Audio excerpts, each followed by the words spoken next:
As the long, deep twilight of an Ice Age evening settles over the landscape, a faint glow emanates from the mouth of a limestone cave. Inside, shadows dance across rough-hewn walls, thrown by the flickering light of a small, carefully tended fire. The air is thick with the scent of wood smoke and roasted meat, and there, silhouetted against the warmth, is a figure both familiar and profoundly strange.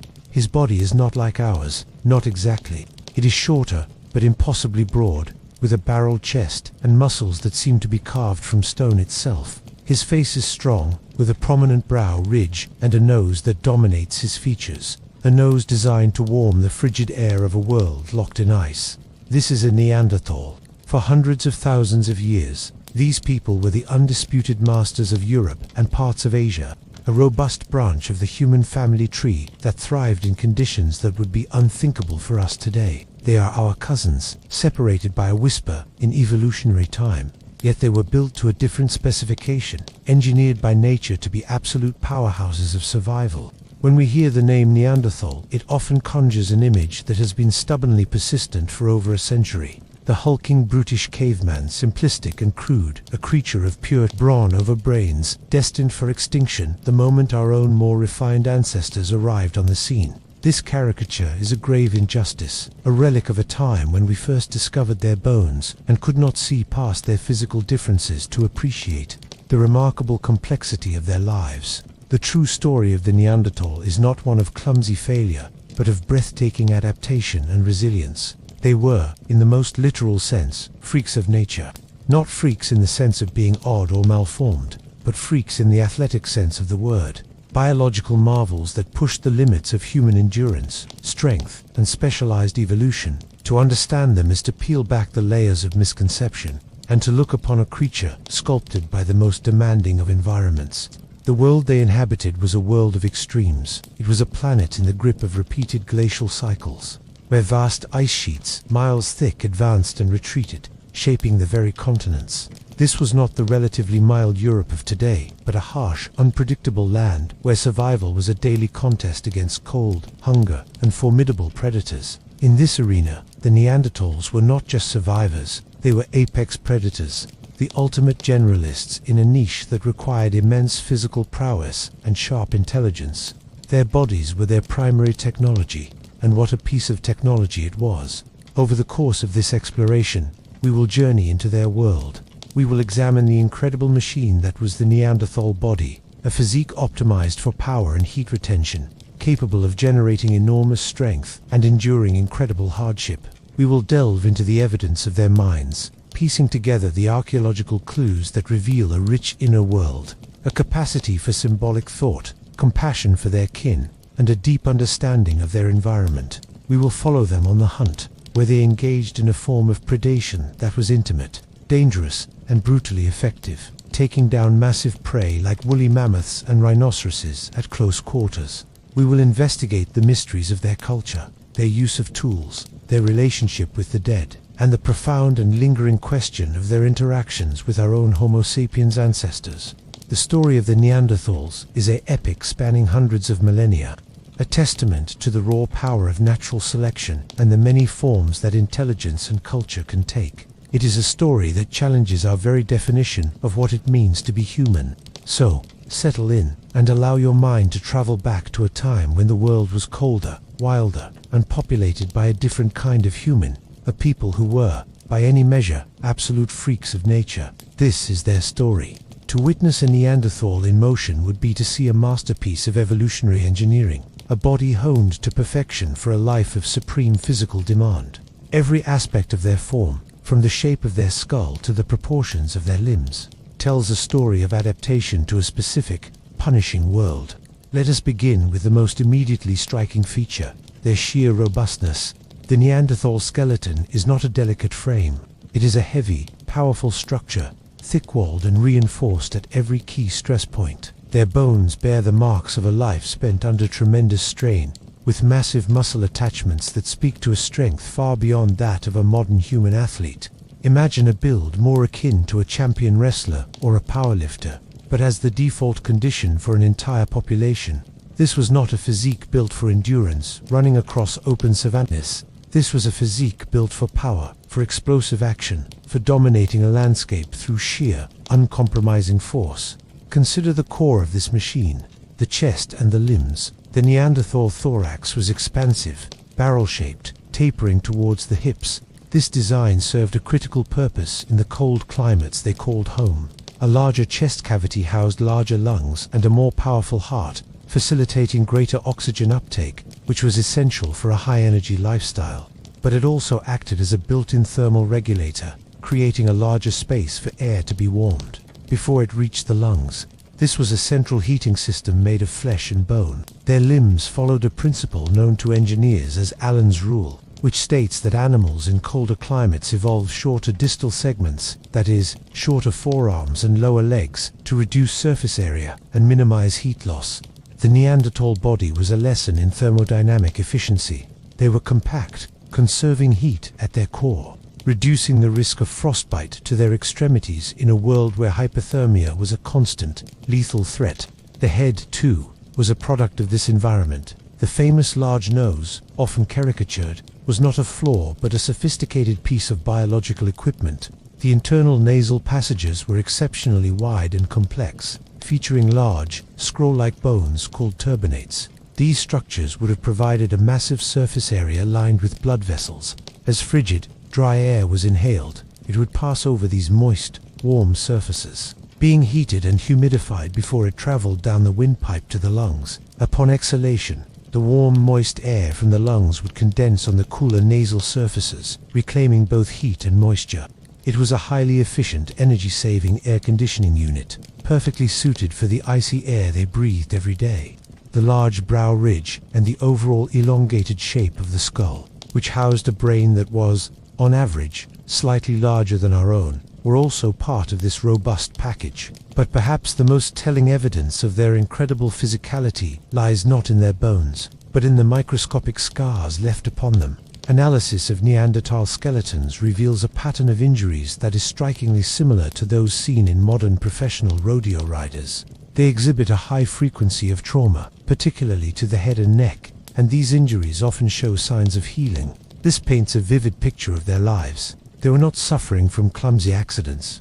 They were enduring the calculated risks of hunters who engaged their prey at close quarters.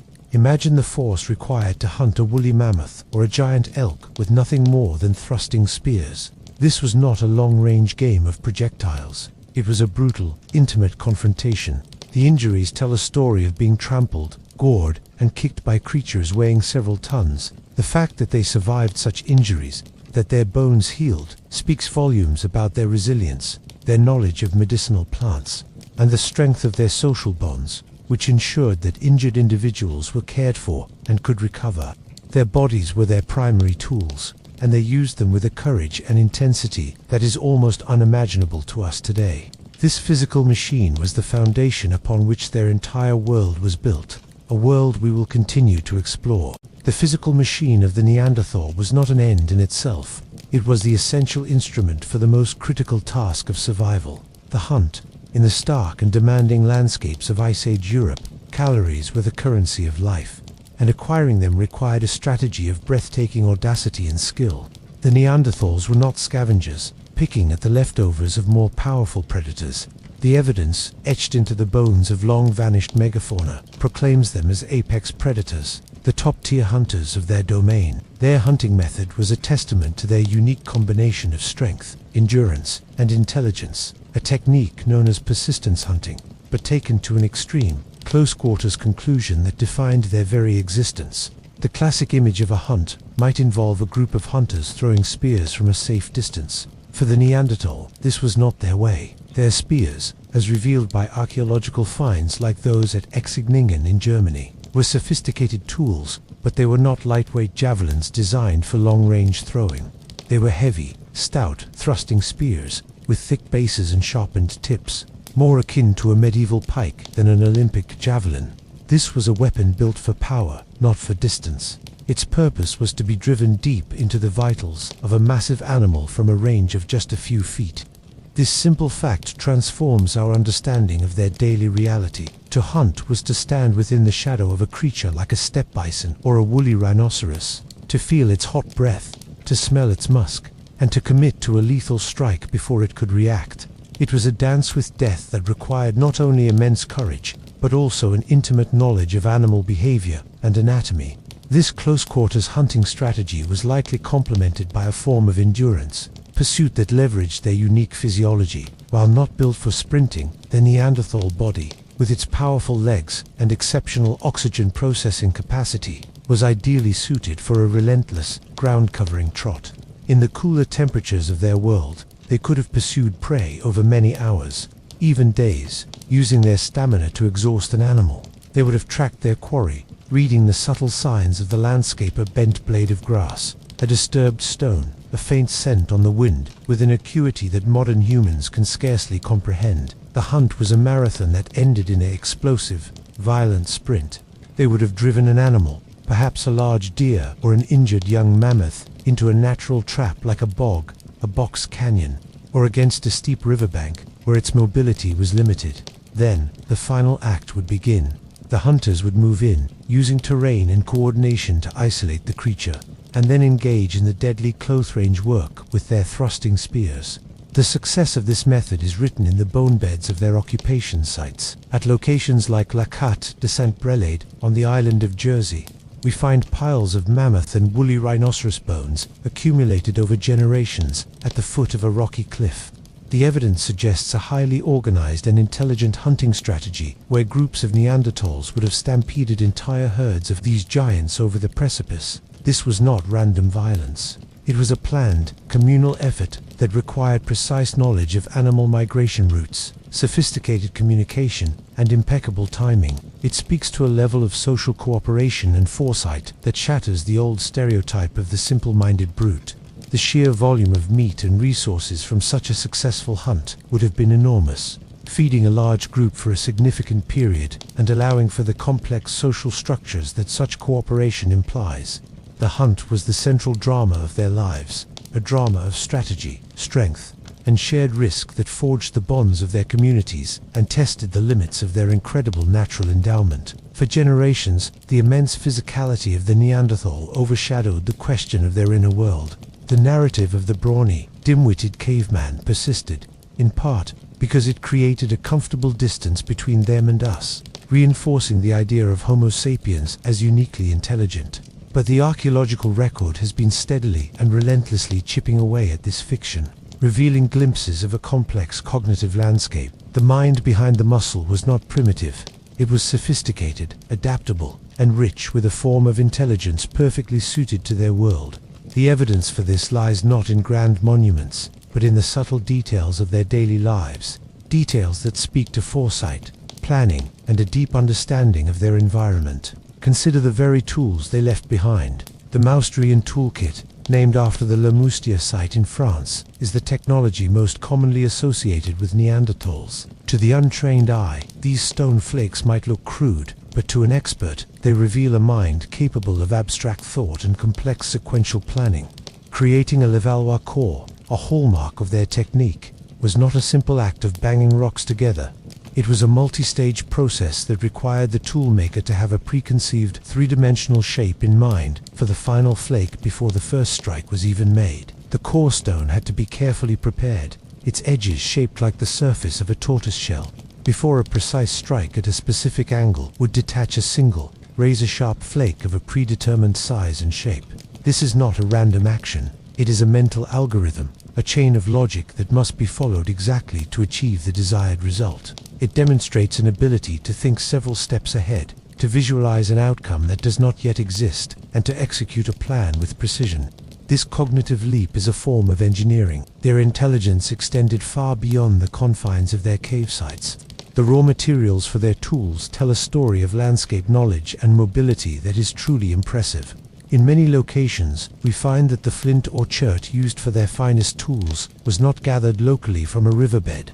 Chemical analysis reveals that these stones were carried from sources dozens, sometimes over 100 kilometers away. This implies an intimate, mental map of a vast territory. They knew where the best materials could be found, and they planned their journeys accordingly. This was not aimless wandering. It was purposeful travel, suggesting an understanding of seasonal changes, resource availability, and the geography of their world on a scale that would be challenging even with modern maps. They were not simply reacting to their environment. They were anticipating its opportunities and challenges, storing knowledge and passing it down through generations. Perhaps the most poignant evidence for the depth of their minds comes from their treatment of the dead. While Neanderthal burial practices are still debated, several sites, such as La Chapelle Saints in France and Shanidar Cave in Iraq, provide compelling evidence for intentional interment. At Shanidar, the famous flower burial suggests a profound act of care. One individual, Shanidar 4, was found surrounded by clumps of pollen from various flowers, including yarrow, cornflower, and hollyhock, while later theories suggest the pollen may have been introduced by burrowing rodents. The initial interpretation captured the imagination for a reason. It hinted at ritual, at symbolism, at grief. Even without the flowers, the act of digging a grave, of carefully placing a companion in a pit, often in a sleeping position, is deeply significant. It suggests a concept of death that goes beyond the purely practical. It implies respect, perhaps a belief in an afterlife, or at the very least, a powerful social bond that compelled the living to perform a solemn act for the deceased.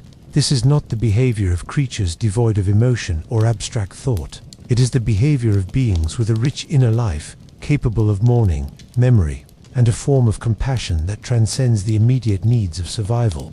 The mind behind the muscle was, in its own way, as formidable as the body it inhabited. The story of Neanderthal technology has long been told in stone.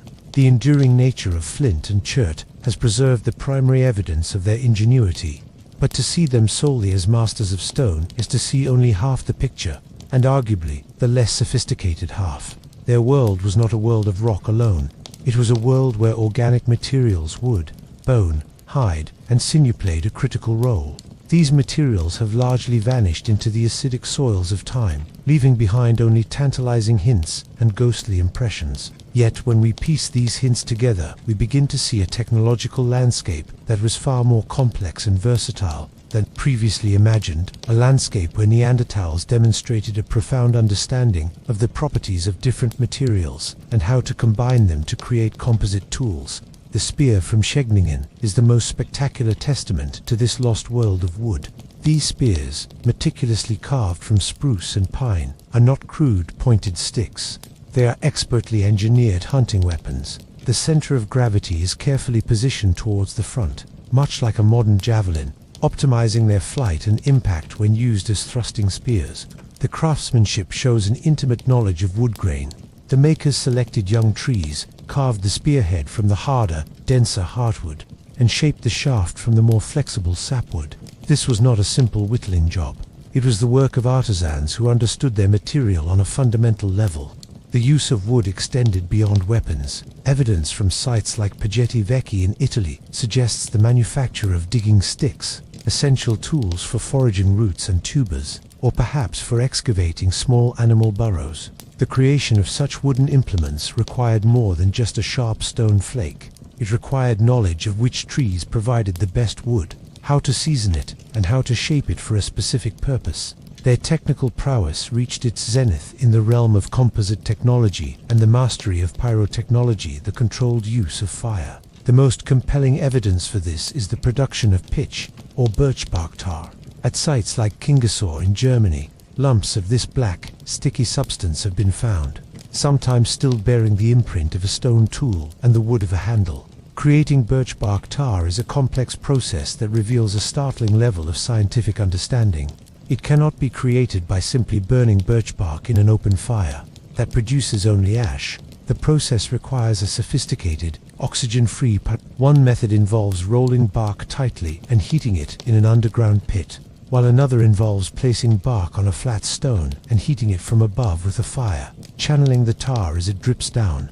This is, in effect, a form of primitive chemistry. It requires controlling temperature and atmosphere to transform a raw material into a completely new substance with unique properties. This tar was the superglue of the Paleolithic. It was used as a hafting adhesive to firmly attach a stone spear point to a wooden shaft, creating a far more effective and reliable weapon.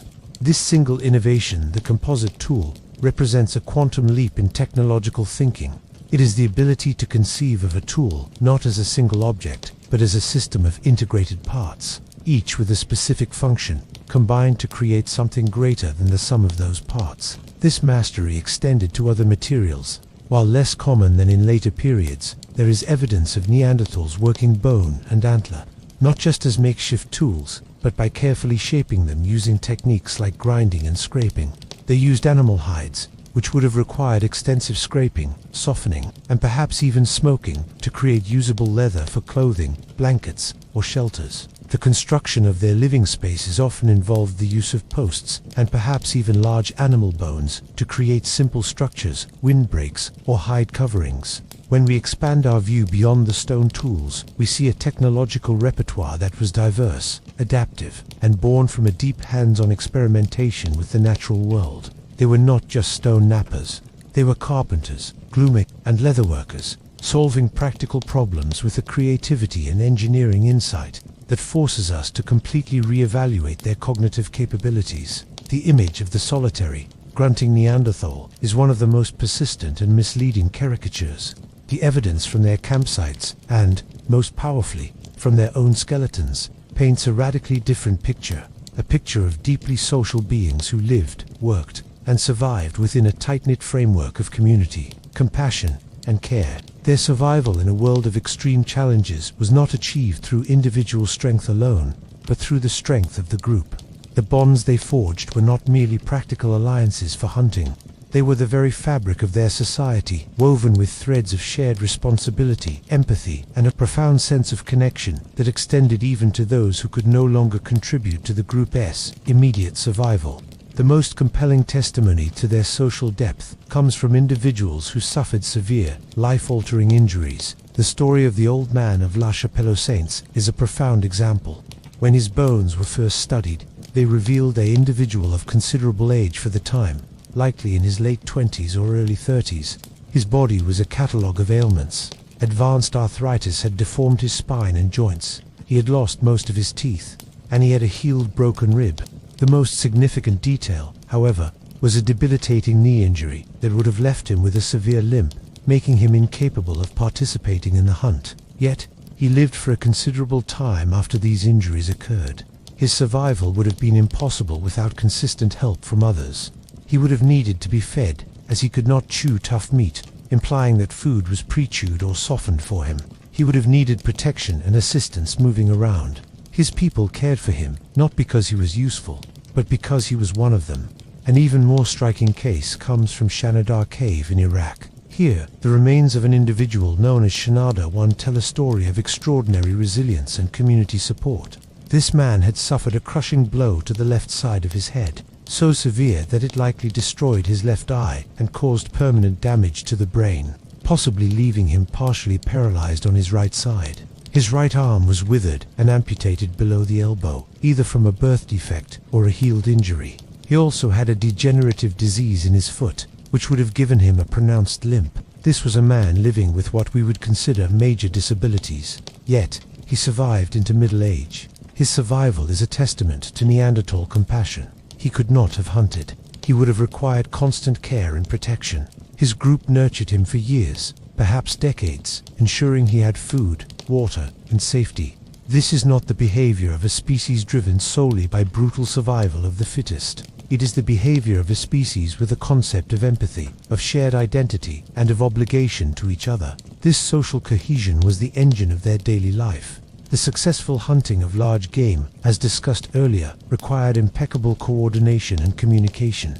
While the anatomical evidence suggests their vocal abilities may have been different from ours, they certainly possessed a complex system of communication, likely involving gesture, vocalization, and an understanding of shared goals that transcended simple signals. The sharing of food, particularly after a major hunt, would have been a central social ritual, reinforcing bonds and ensuring the well-being of the entire group, from the strongest hunters to the youngest children and the infirm elderly. Their living sites, though often temporary, show patterns of activity that suggest a division of labor: some individuals working stone, others preparing hides, others tending to the fire.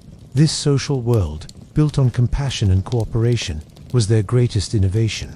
It was the invisible structure that allowed the physical machine to thrive, the cognitive mind to flourish. and the Neanderthal people to dominate their challenging world for hundreds of thousands of years. To truly understand the Neanderthal, one must step beyond the confines of the cave and into the vast, dramatic world they called home. This was not a single, monolithic environment, but a dynamic and shifting landscape, sculpted by the immense power of the Ice Ages. Their world was one of extremes, a tapestry woven with threads of bitter cold and fleeting abundance, of open tundra and dense forest. Their success was rooted in a profound flexibility, an ability to adapt their survival strategies to a continent in constant flux. They were not creatures of a single habitat. They were masters of a changing world. During the peak glacial periods, when ice sheets advanced southward, much of northern Europe became a polar desert, a treeless, windswept expanse known as the Mammoth Steppe. This was a land of profound cold and staggering breath. Herds of megafauna were the lifeblood of this environment. Woolly mammoths, with their long, shaggy hair and formidable tusks, woolly rhinoceroses built like tanks, giant elk with antlers spanning 3 meters, and steppe bison, larger and more robust than their modern descendants. In this open landscape, the Neanderthals' hunting strategies would have been at their most visible. They tracked these herds across vast distances, their compact bodies conserving heat against the biting wind. Their survival depended on an intimate knowledge of animal migration routes, the location of water sources under the ice, and the few sheltered valleys that offered respite from the elements. Life on the steppe was a testament to their endurance and their role as apex predators in one of the most challenging ecosystems the world has ever known.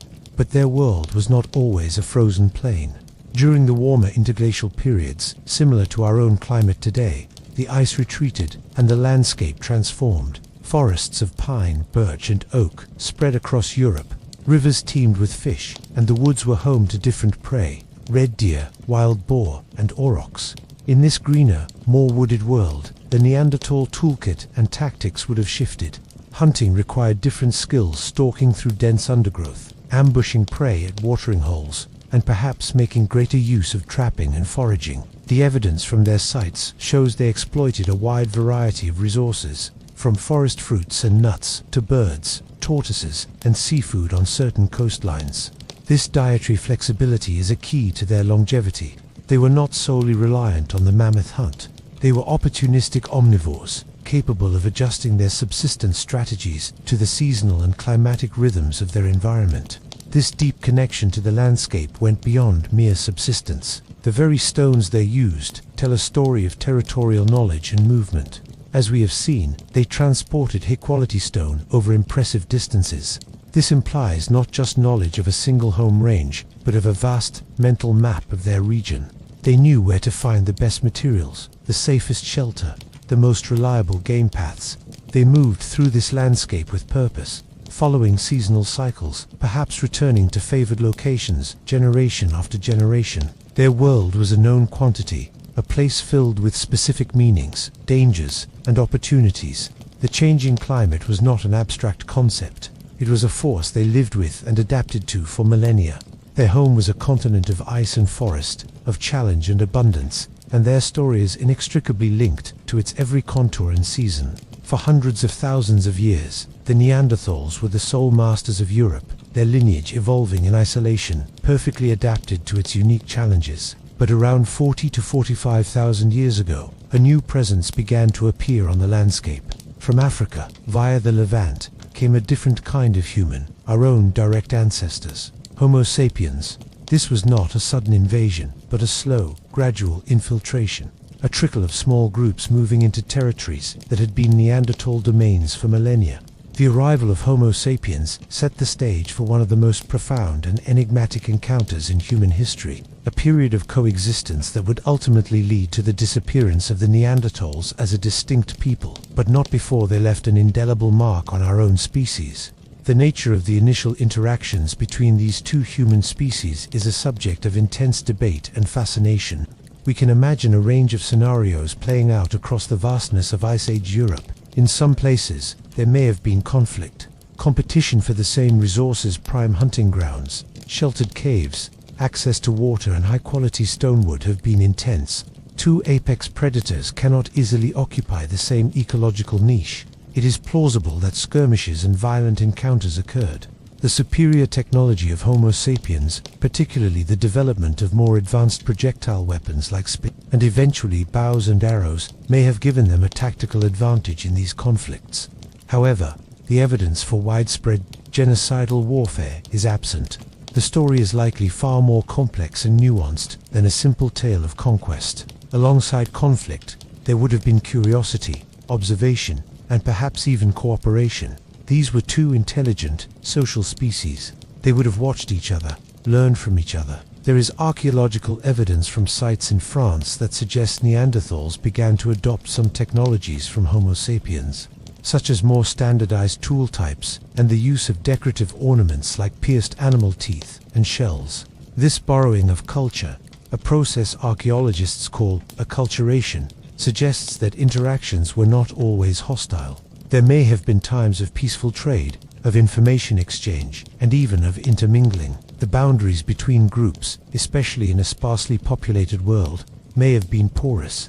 The most enduring legacy of this intersection, however, is written not in stone tools, but in our very DNA. Genetic sequencing has revealed a stunning truth.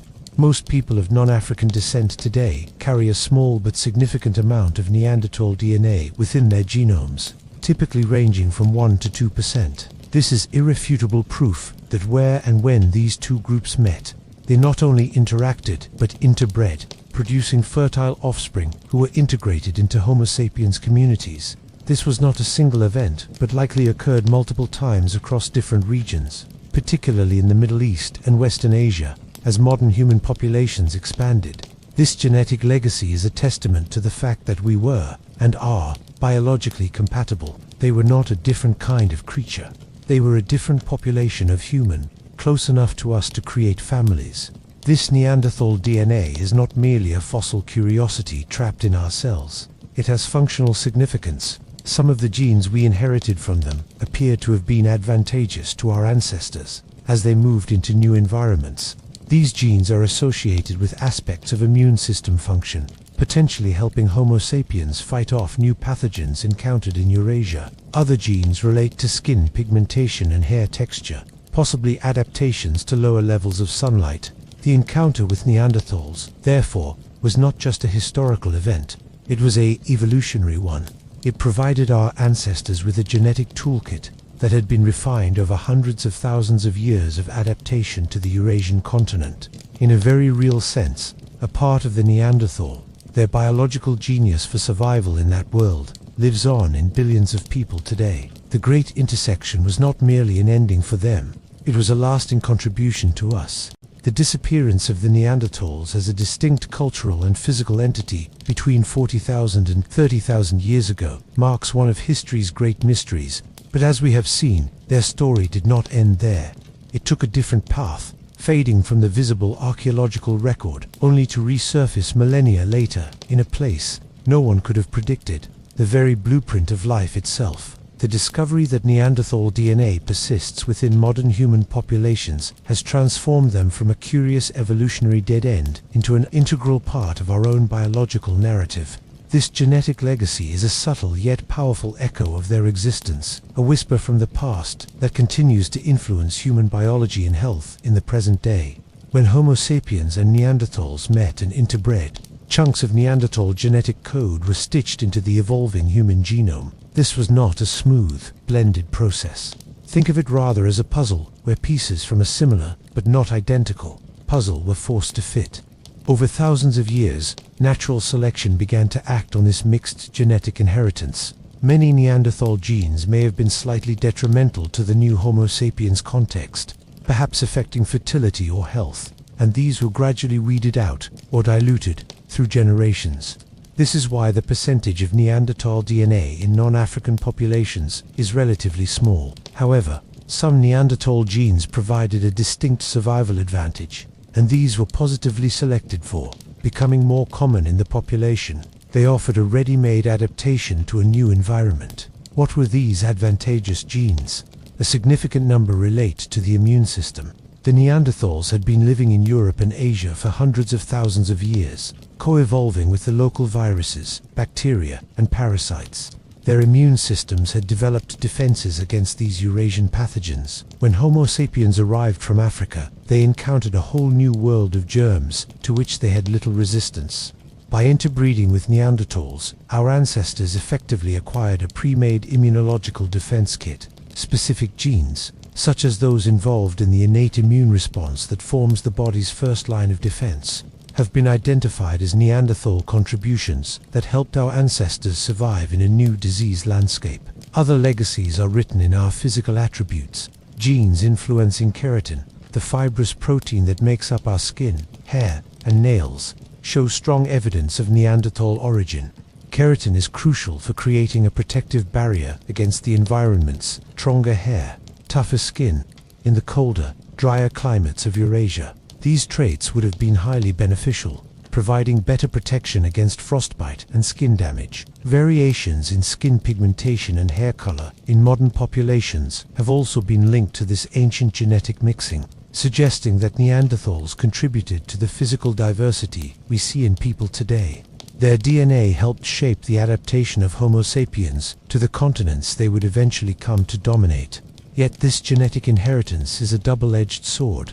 The same genes that once offered protection may now have different consequences in our modern world. Scientists are discovering links between Neanderthal DNA and a higher susceptibility to certain modern health issues.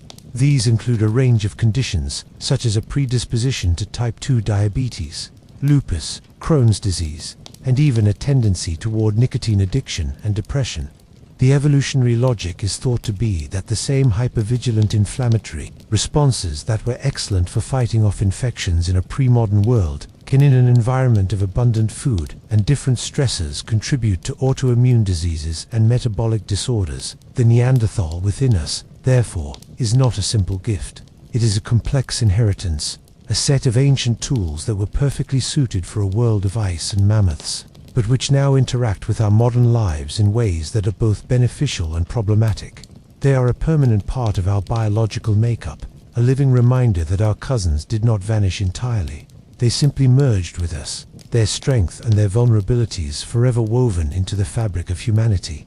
The final chapter of the Neanderthal story is the most haunting. After dominating Europe for over 300,000 years through countless climatic shifts and environmental challenges, their distinct physical and cultural signature faded from the fossil record, disappearing entirely by around 40,000 years ago and perhaps lingering in a few isolated refugia until as recently as 30,000 years ago.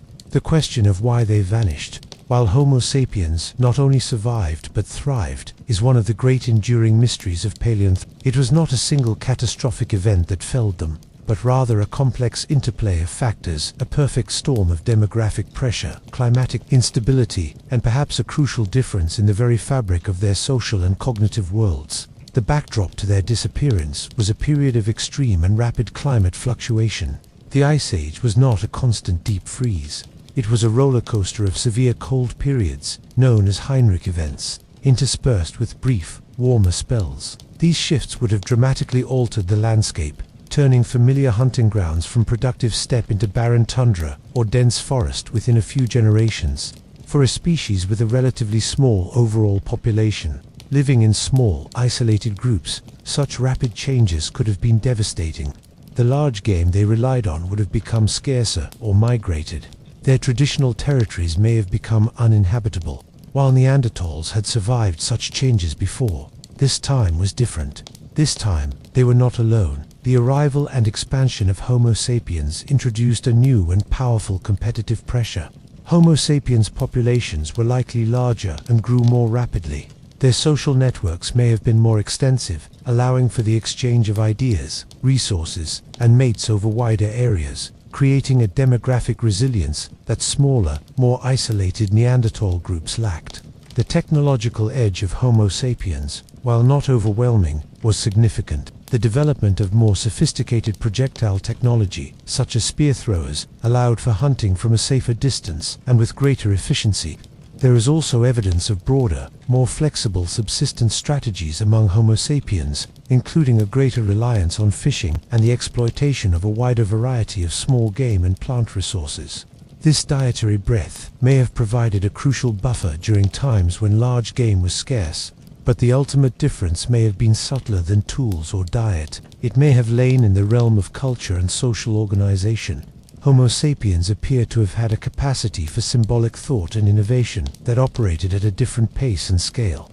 The breathtaking cave art, the intricate carvings, the elaborate personal adornments, and the rapid diversification of tools that characterize the Upper Paleolithic period associated with Homo sapiens suggest a kind of cumulative culture, where innovations were rapidly shared and built upon. Neanderthal culture was sophisticated and adaptive, but it may have been more conservative, changing slowly over vast stretches of time. In a world now shared with a species capable of rapid innovation and possessing extensive social networks, this cultural difference may have proven decisive. The Neanderthals were not outcompeted in a day.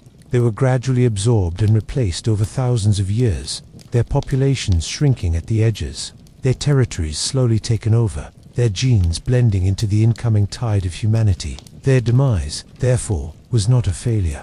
It was the conclusion of a long and incredibly successful evolutionary journey. They were a magnificent branch of the human family, exquisitely adapted to a world that was disappearing, outnumbered and ultimately assimilated by a cousin species with a different kind of adaptive strength. They did not go extinct in the sense of vanishing without a trace. They live on in our DNA, a silent testament to a time when another kind of human, a people of immense strength, resilience, and heart, walked the earth. They were, and remain, absolute freaks of nature. For tens of thousands of years, the Neanderthals slept in the deep silence of the earth, their memory lost to time. Their story was unknown, their very existence unsuspected. The world moved on, and humanity, now solely Homo sapiens, built civilizations, recorded history, and looked upon itself as the singular, special product of creation.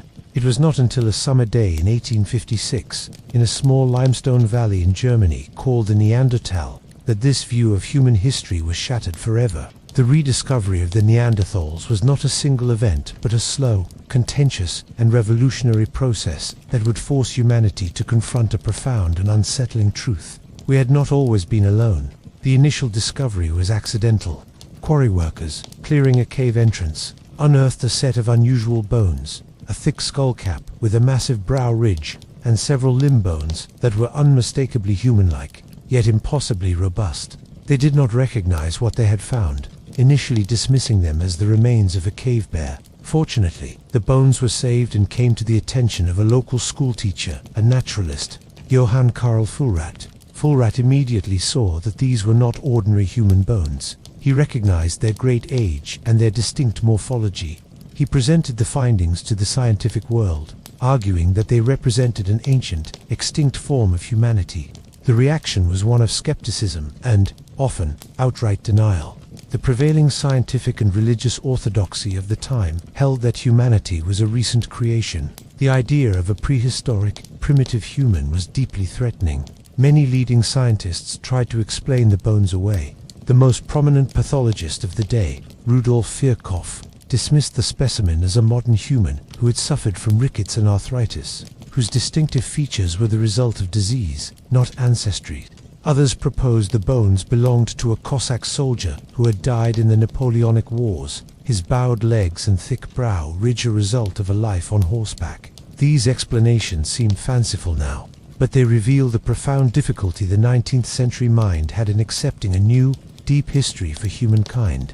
It was the growing field of geology and the emerging evidence for human antiquity that eventually tipped the scales. As more fossils were discovered across Europe and Belgium, France, and Croatia showing the same distinctive features, it became impossible to maintain that they were all pathological oddities. The weight of evidence grew. Scientists like William King, who in 1864 formally named the species Homo neanderthalensis, began to win the argument. The Neanderthals were accepted as a genuine, ancient people, but acceptance came with a price. The initial interpretation of them was heavily influenced by the cultural biases of the era. Their robust anatomy was misinterpreted as a sign of brute. The first reconstruction of an old, arthritic individual from La Chapelosens, created by the great paleontologist Marcellin Bull, depicted a stooped, slouching, ape-like creature with a dull expression. This image of the slouching, knuckle-dragging brute became entrenched in the public imagination and in scientific circles for decades. The journey of rediscovery, however, did not end there. The 20th and 21st centuries have seen a continuous and dramatic rewriting of the Neanderthal story. Advances in archaeology led to more careful excavations, revealing evidence of their complex tools, their controlled use of fire, and their potential for symbolic behavior. The development of radiocarbon dating allowed their timeline to be precisely fixed, but the most profound revolution came from genetics. The sequencing of the Neanderthal genome, a monumental scientific achievement, finally and irrevocably closed the distance between us. It proved our kinship, our interbreeding, and our shared biological heritage. The brute of the 19th century has been transformed into the cousin of the 21st. The rediscovery of the Neanderthals is, in itself, a story of human evolution, not biological but intellectual. It is the story of our own species slowly learning to see itself not as a solitary creation, but as one thread in a vast and intricate tapestry of human history. A tapestry in which the Neanderthals are one of the most vibrant and fascinating threads. The story of the Neanderthals is far more than a fascinating chapter in a textbook of ancient history. It is a profound mirror held up to our own species, forcing us to reflect on the nature of humanity, the paths of evolution, and the fragile threads that bind a species to its world. As the scientific dust settles, and we begin to see them with clearer eyes, not as failed versions of ourselves, but as a successful and unique expression of what it means to be human, their legacy challenges some of our most deeply held assumptions. In their strength, their resilience, their compassion, and their ultimate fate, we find echoes of our own potential and warnings about our own future. What does it mean to be human? For a long time, the answer seemed simple. It meant being Homo sapiens. Our complex language, our art, our technology, and our capacity for abstract thought were seen as the defining pinnacle of evolution, the features that set us irrevocably apart. The Neanderthals disrupt this comfortable narrative. They too had complex tools, born from foresight and planning. They too cared for their weak and buried their dead with what appears to be reverence. They too possessed a large brain, capable of navigating a challenging and changing world for hundreds of thousands of years. If these capacities are not our sole inheritance, then the essence of humanity must be broader, more inclusive. The Neanderthals expand the definition of what it means to be human. They teach us that intelligence, culture, and social bonding can take different forms, each exquisitely suited to a particular way of life. Their humanity was different from ours, but it was no less real. Their disappearance also serves as a sobering lesson in the dynamics of survival. They were not weak. They were not maladapted. They were the product of hundreds of millennia of refinement for a specific world. And yet, when that world changed rapidly, and when they faced competition from a cousin species with a different set of adaptive strengths, their particular brilliance was no longer enough. This is a humbling thought. It suggests that evolutionary success is not a permanent state, but a temporary alignment of a species' strengths with the demands of its environment. In a world now facing rapid human-induced climate change, the story of the Neanderthals is a poignant reminder of the vulnerability of even the most well-adapted species. Two shifts in the ecological balance. Their extinction was not a failure of their nature, but a consequence of circumstance. A change in the rules of the game to which their specific adaptations were ultimately less suited. Finally, the Neanderthal story is one of connection. The discovery of their DNA within us has transformed them from a distant other into a part of our own biological family. We carry their legacy in our cells. This genetic intimacy blurs the line between us and them. It suggests that the history of life is not a simple tree with separate, diverging branches, but a tangled, interwoven web. The encounter between our ancestors was not merely a confrontation. It was a merging. A part of them lives on, contributing to the rich diversity of the human species today. As the firelight fades on our imagination of their world, we are left not with a sense of superiority, but with a sense of kinship and wonder. The Neanderthals were a remarkable people, absolute freaks of nature in the most admirable sense. They were a testament to the power of evolution to craft a human form capable of conquering an ice age. Their memory invites us to look beyond our own narrow definitions of success and to appreciate the incredible diversity of the human story. They were our cousins, our competitors, and ultimately, a part of us. And in remembering them, we honor the many paths that humanity has walked, and the fragile, beautiful mystery of our own existence.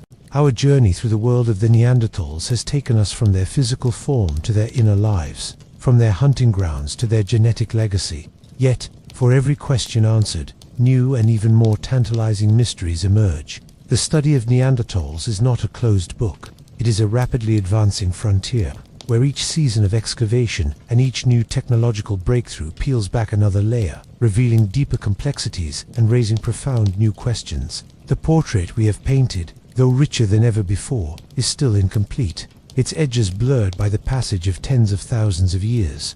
The ongoing quest to understand them continues to push the boundaries of science itself. One of the most vibrant and contentious areas of research revolves around the full extent of their symbolic and artistic capabilities. We have seen hints, the use of pigments, the collection of feathers and claws, the possibility of burials, but the dramatic cave art of Chauvet and Lascaux in France, with its breathtaking depictions of animals, is attributed to Homo sapiens. The search for unequivocal, large-scale Neanderthal art has been elusive. However, recent discoveries are challenging this divide. In caves in Spain, such as La Pasiga and Ardales, red ochre pigments have been found on stalactites and stalagmites in formations that date to a time before Homo sapiens are believed to have arrived in the region. These are not figurative drawings, but abstract patterns, lines, dots, and hand stencils. Were these the deliberate markings of Neanderthal people? If so, what was their purpose? Were they symbolic, ritualistic, or simply marks of presence? The debate is fierce, but the possibility forces us to reconsider the boundaries of their cognitive world. Did they have a sense of aesthetics? Did they tell stories not just around the fire, but on the walls of their caves? The answers lie just beyond the reach of the flickering torchlight. Another frontier is the exploration of their social and territorial structures. We know they lived in small groups, but how were these groups organized? Were they tight-knit family units, or more complex bands with defined social roles? How did different groups interact across the vastness of Europe? Did they have trading networks, meeting at specific times of the year to exchange materials, stories, and mates? The movement of stone tools over long distances suggests some form of interaction, but its nature remains opaque. Genetic studies of different Neanderthal individuals from the same site, like El Sidir Un in Spain, suggest they were closely related, perhaps an extended family. This hints at a social world centered on kinship. But was this universal? Unraveling the intricacies of their social life without written records is like trying to reconstruct a conversation from a single, fossilized whisper. The ultimate mystery, their disappearance, also continues to be refined. While the broad outline of climate change and competition is widely accepted, the precise mechanisms are still debated. Was it direct conflict that did it? Or was it a more subtle, yet equally deadly, economic competition? Could Homo sapiens, with their potentially broader diet and more efficient technology, simply extract more calories from the same landscape, allowing their populations to grow incrementally? While Neanderthal numbers stagnated, new high-resolution climate records are allowing scientists to match archaeological sites with specific climatic events with unprecedented precision. Was it a particular, especially severe cold snap, coming at a time when their populations were already fragmented and stressed by the presence of sapiens, that delivered the final blow? The end was likely not a single event, but a mosaic of local extinctions, a fading away across their range. Piecing together this final puzzle requires a delicate understanding of ecology, demography, and paleoclimatology. The tools of science are becoming ever more powerful. Proteomics, the study of proteins, can now identify the species of an animal from a tiny fragment of bone to degraded 4DNA analysis. Isotope analysis of teeth and bones reveals not just what they ate, but where they traveled throughout their lives. AI and 3D modeling are being used to analyze tool-making techniques in minute detail, searching for the individual signature of a Neanderthal flitnapper. Each of these techniques offers a new window into their lost world. The Neanderthals, once seen as a simple, solved mystery, have proven to be endlessly fascinating. They are a reminder that the past is not static. It is a story that is constantly being rewritten, inviting us to keep looking, keep questioning, and keep marveling at the rich and complex tapestry of human existence. As we reach the conclusion of our exploration, The image of the Neanderthal that emerges is not a single, static picture, but a vibrant symphony of survival. It is a composition written over hundreds of thousands of years, its movements dictated by the rhythms of ice ages and interglacials, its melodies played on the instruments of stone, wood, and bone. To listen to this symphony is to understand that their story is one of profound success, a testament to a way of life that was perfectly, beautifully attuned to the demands of a world now lost to time. They were not a failed experiment. They were a magnificent variation on the human theme. Imagine the symphony's first movement, the deep, resonant bass notes of the physical machine.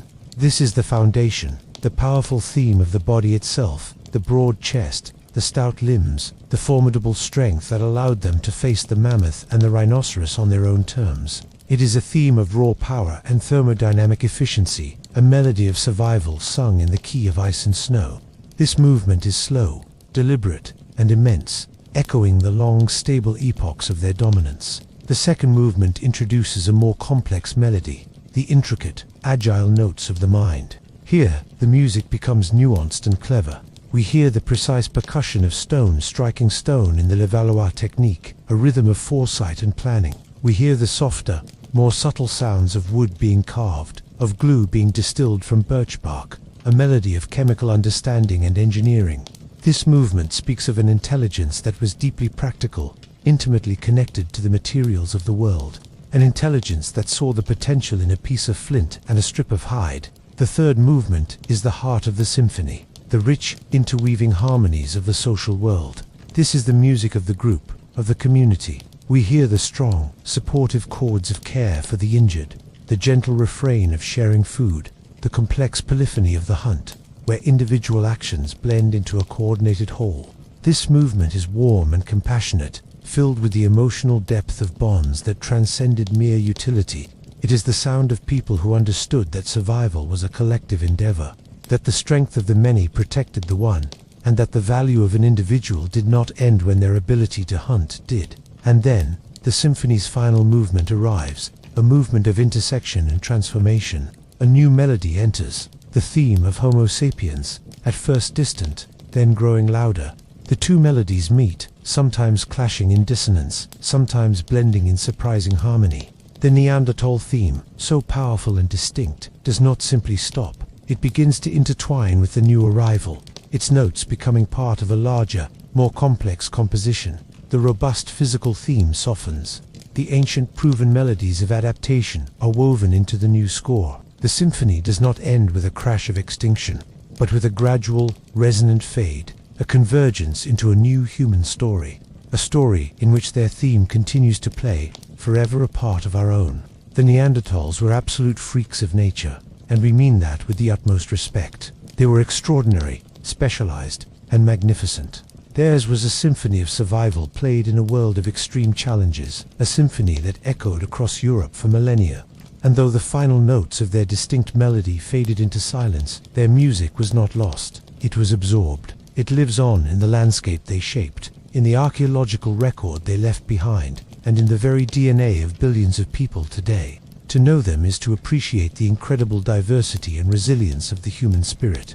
It is to understand that there have been other ways to be human, and that their story, in all its power and pathos, will forever be a part of our own. The most enduring monuments to the Neanderthals are not pyramids of stone or towering statues. They are far more subtle, woven into the very fabric of the land they inhabited. Long after their fires grew cold and their voices fell silent, the echoes of their presence linger in the quiet, hidden places of Europe and Asia. To walk these landscapes today is to walk in their footsteps, to tread upon a world they knew intimately, a world that shaped them and that they, in turn, shaped with their lives. Their legacy is etched, not in grand inscriptions, but in the silent, enduring geology of cave floors, river valleys, and coastal cliffs. Consider the caves. These were not merely shelters, they were homes, workshops, and sacred spaces for generation after generation. In the deep, still darkness of places like Shanidar Cave in Iraq, or El in Spain, the ground beneath our feet is not simple earth. It is a complex archaeological layer cake, composed of centuries of accumulated hearth ash, discarded tool-making debris, and the bones of countless meals. These deposits, known as middens, are slow-growing monuments to daily life. Each thin, dark layer represents a season of occupation, a period when the cave rang with the sounds of conversation, the crackle of fire, and the rhythmic knapping of stone. Geologists and archaeologists carefully excavate these layers, reading them like the pages of a book, each stratum telling a story of what was eaten, what tools were made, and how the climate changed outside. The cave floor itself is a testament to their enduring presence, a physical record of habitation built from the residue of survival. Beyond the caves, the very topography of the land holds memories of their passage. The rock shelters tucked into limestone cliffs, the high river terraces that provided a vantage point for surveying hunting grounds, the flint-rich chalk downs that served as their quarries. These were the landmarks of their world. While forests have grown and rivers have shifted their courses, the underlying bones of the landscape remain. A modern hiker following a trail through a valley in southern France might be walking the same migratory path that Neanderthal groups used for millennia, a path determined by the logic of the land, following game seeking shelter from the wind, moving between known sources of water and high-quality stone. Their monuments are not built upon the land, but are of the land. They are the strategic vantage point, the protected overhang, the reliable spring. Perhaps the most poignant legacy is the simplest, the objects they lost or left behind. A perfectly crafted hand axe, dropped on a riverbank and quickly buried in silt, waiting 50,000 years to be found, its edges still sharp. A scraping tool, discarded near a hearth. The faint imprint of a post hole suggesting a simple shelter. These artifacts are their silent messengers. They do not boast of kings or conquests, but they speak eloquently of skill, of need, of a moment in time frozen by chance. Each discovered artifact is a direct connection across an immense gulf of time, a tangible reminder that a thinking, feeling human stood on that very spot, held that object, and looked out upon a world we can only try to imagine. The legacy of the Neanderthals, therefore, is not a ghost story. It is a physical story, written in the strata of the earth and the stones of the field. It is a story that is still being uncovered, one careful brushstroke at a time. Their memory is preserved in the silent, enduring monuments of the natural world. They called home a world that remembers them long after their name was forgotten, a world that still holds the shape of their lives for those who know how to look. Their story is a part of the land itself, waiting to be read.